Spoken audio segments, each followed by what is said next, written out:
പശ്ചിമേഷ്യ സംഘർഷങ്ങളുടെ പശ്ചാത്തലത്തിൽ ഗൾഫ് രാജ്യങ്ങളിൽ കുടുങ്ങിക്കിടക്കുന്ന കൂടുതൽ ഇന്ത്യക്കാരെ ഇന്ന് നാട്ടിലെത്തിക്കും. അതിലും ആശങ്ക വേണ്ട. പ്രത്യേകിച്ച് സൗദിയിലേക്ക് കുടുങ്ങിക്കിടക്കുന്ന മനുഷ്യർ ജിദ്ദയിലേക്കും തിരിച്ചുമുള്ള സർവീസുകൾ പുനരാരംഭിക്കും എന്ന് എയർ ഇന്ത്യ വ്യക്തമാക്കി. അപ്പോൾ സൗദിയിലോ പോവാനിരുന്നവർ പ്രത്യേകം ശ്രദ്ധിക്കുക. നിങ്ങൾക്ക് ജിദ്ദയിലേക്കുള്ള വിമാനങ്ങൾ തയ്യാറാണ്. ദില്ലി, മുംബൈ വിമാനത്താവളങ്ങളിലേക്ക് ഖത്തർ, ഒമാൻ, അബുദാബി എന്നിവിടങ്ങളിൽ നിന്ന് കൂടുതൽ സർവീസുകൾ ഉണ്ടാകുമെന്ന് ഇൻഡിഗോയും അറിയിച്ചു. വളരെ പെട്ടെന്ന് തന്നെ ഷെഡ്യൂളിലേക്ക് മടങ്ങി വരാൻ കഴിയുമെന്നാണ് ഇൻഡിഗോ എയർലൈൻസ് അറിയിച്ചിരിക്കുന്നത്. ഗൾഫ് രാജ്യങ്ങളിൽ നിന്ന് ഇന്ന് 7 സർവീസുകൾ നടത്തുമെന്ന് സ്പൈസ് ജെറ്റും വ്യക്തമാക്കി. വ്യോമയാന മന്ത്രാലയം നേരിട്ടാണ് പ്രവർത്തനങ്ങൾ ഏകോപിപ്പിക്കുന്നത്. നോബൽ മാരിക്കാരനുണ്ട്. നോബൽ മാരിക്കാരൻ ആശങ്ക വേണ്ടതില്ല. മാത്രമല്ല, ഞങ്ങളുടെ ഗൾഫ് പ്രതിനിധി രഞ്ജിത്ത് നൽകുന്ന ഒരു പ്രധാനപ്പെട്ട മെസ്സേജ് ഉണ്ട്. ഏതെങ്കിലും തരത്തിൽ വിസ കാലാവധി കുടുങ്ങിപ്പോകുമെന്ന ആശങ്കയുള്ളവർ ടെൻഷൻ അടിക്കേണ്ട.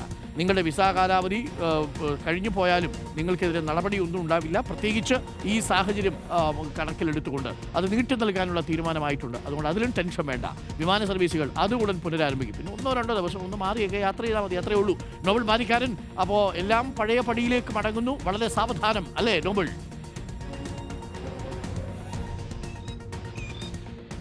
അരുൺ, വളരെ ആശ്വാസകരമാണ്. കാരണം വിമാന സർവീസുകൾ നടത്താതെ വന്നത് അല്ലെങ്കിൽ വിമാനങ്ങൾ പറക്കാൻ കഴിയുന്ന സാഹചര്യം ഉണ്ടായത് വലിയ ആശങ്ക ഉണ്ടാക്കിയിരുന്നു. പ്രത്യേകിച്ച് ഗൾഫിൽ 1 കോടിയോളം വരുന്ന ആളുകൾ ഉണ്ട് എന്നാണ്, ഇന്ത്യക്കാർ ഉണ്ട് എന്നാണ് കണക്കുകൾ. അതിൽ ഭൂരിഭാഗം ആളുകൾക്കൊക്കെ മടങ്ങുന്നതിലേക്ക് താല്പര്യമുണ്ടായിരുന്നു ഈ ആദ്യഘട്ടത്തിൽ. പക്ഷേ അപ്പോഴും വ്യോമപാതകൾ അടച്ചിടുന്നത് വലിയ തരത്തിൽ ഒരു ആശങ്കയായിരുന്നു. പക്ഷേ വിമാന സർവീസുകൾ സാധാരണ നിലയിലേക്ക് മാറുന്നു എന്നാണ് ഇപ്പോൾ ഏറ്റവും ആശ്വാസം നൽകുന്ന മറ്റൊരു പ്രധാനപ്പെട്ട കാര്യം എന്ന് പറയുന്നത്. ഇന്നലെ മാത്രം 58 സർവീസുകൾ ഉണ്ടായി എന്ന് വിമാന കമ്പനികൾ അറിയിക്കുന്നു. ഇന്നും ഇപ്പോൾ നമ്മൾ നോക്കുമ്പോൾ പ്രധാനപ്പെട്ട വിമാന കമ്പനികളുടെ സർവീസുകളെല്ലാം ഉണ്ട് എന്നാണ് നമുക്ക് കാണാൻ കഴിയുന്നത്. പ്രത്യേകിച്ച് ഇന്നിപ്പോൾ ജിദ്ദയിലേക്ക് എയർ ഇന്ത്യ 3 സർവീസുകൾ, ജിദ്ദയിലേക്കും തിരിച്ച് ഇന്ത്യയിലേക്കും അങ്ങനെ 3 സർവീസുകൾ നടത്തും എന്ന് അവർ അറിയിച്ചിട്ടുണ്ട്. മുംബൈ, ദില്ലി അടക്കമുള്ള വിമാനത്താവളങ്ങളിലേക്കാണ് വിമാനങ്ങൾ സർവീസ് നടത്തുക. അതോടൊപ്പം തന്നെ ഗൾഫിലേക്കാണെങ്കിൽ പ്രത്യേകിച്ച് സ്പൈസ് ജെറ്റ് 7 വിമാന സർവീസുകൾ ഇന്നിപ്പോൾ നടത്തും.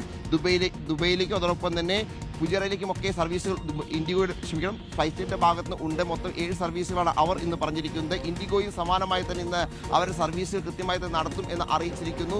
അത്തരത്തിൽ ഒരു സാഹചര്യം, പ്രത്യേകിച്ച് വിമാന സർവീസുകൾ ആരംഭിച്ചത് ഇന്ത്യയിലേക്ക് മടങ്ങുവാനും ഇന്ത്യയിലുള്ള ആൾക്ക് തിരിച്ച് അങ്ങോട്ട് പോകാനും ഒക്കെ ഇപ്പോൾ ഏറ്റവും അനുകൂലമായ സാഹചര്യം തന്നെയാണ് ഉള്ളത്. കാരണം അവിടെ തങ്ങിപ്പോയ അല്ലെങ്കിൽ പെട്ടുപോയ ആൾക്ക് വലിയ ആശങ്കയുണ്ടായിരുന്നു എങ്ങനെ നാട്ടിലേക്ക് മടങ്ങാൻ കഴിയും എന്നുള്ളത്. വ്യോമയാന മന്ത്രാലയമാണെങ്കിൽ കൃത്യമായി തന്നെ കാര്യങ്ങൾ നിരീക്ഷിച്ചു വരുന്നു എന്ന് അറിയിക്കുകയും ചെയ്യുന്നു. കൃത്യമായി തന്നെ ആവശ്യമെങ്കിൽ കൂടുതൽ വിമാനങ്ങൾ കൊണ്ടുപോകാനുള്ള സാഹചര്യമൊക്കെ ഒരുക്കും എന്നാണ് വ്യോമയാന മന്ത്രാലയം അറിയിക്കുന്നത്. ഉദ്യോഗസ്ഥർ അതുമായി ബന്ധപ്പെട്ടുകൊണ്ട് 24 മണിക്കൂറും നിരീക്ഷണം നടത്തുന്നു എന്നാണ് അവിടെ നിന്ന് അറിയാൻ കഴിയും. DGCയുടെ ഭാഗത്തു നിന്നൊക്കെ കേന്ദ്ര സർക്കാരിന്റെ ഭാഗത്തു നിന്ന് കൃത്യമായി തന്നെ ഇടപെടൽ ഇക്കാര്യത്തിൽ ഉണ്ടാവുകയും ചെയ്യുന്നുണ്ട്. പ്രത്യേകിച്ച് പ്രവാസികളെ സംബന്ധിച്ചിടത്തോളം വലിയ ആശ്വാസമാണ് ഇപ്പോൾ ഉണ്ടായിരിക്കുന്ന ഈ ഒരു സാഹചര്യം. വിമാന സർവീസുകൾ സാധാരണയിലേക്ക് എത്തുകയാണ്.